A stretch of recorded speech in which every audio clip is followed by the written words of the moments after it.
Shule ya upili ya utumishi huko Gilgil zinazochunguzwa na polisi na ambazo zimesababisha wanafunzi 8 wa shule hiyo kukamatwa kwa madai ya kuteketeza bweni la shule na kusababisha vifo vya wanafunzi wenzao 16.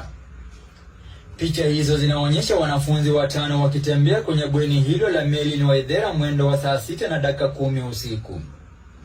Wakati huu wenzao walikuwa wamelala wasijue kilichokuwa kikiendelea. Wanafunzi hao wanafika eneo linalotambulika kama Cube 11 na kusimama kwa muda mfupi huku wakishauriana. Mmoja wao anajaribu kuficha uso. Mkononi wamebeba champali zao. Dakika moja baadaye wanafunzi hao wananaswa kwenye video wakikimbia kuelekea upande wa kutoka nje ya bweni hilo, lakini kuna wanafunzi 2 ambao wanasalia nyuma wakiwa wamebeba kiberiti na mkoba mkononi.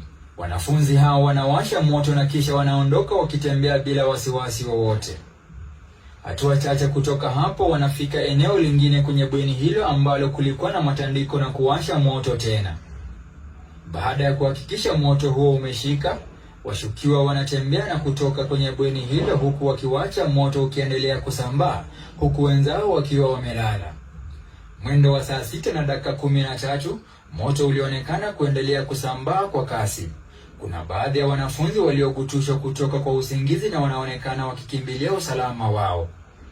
Katika chini ya muda wa dakika 5, moto ulikuwa umesambaa na kuwa mkubwa. Wanafunzi wanajaribu kujiokoa na kutoroka kutoka kwa bweni huku moto ukiendelea kusambaa na kuwafikia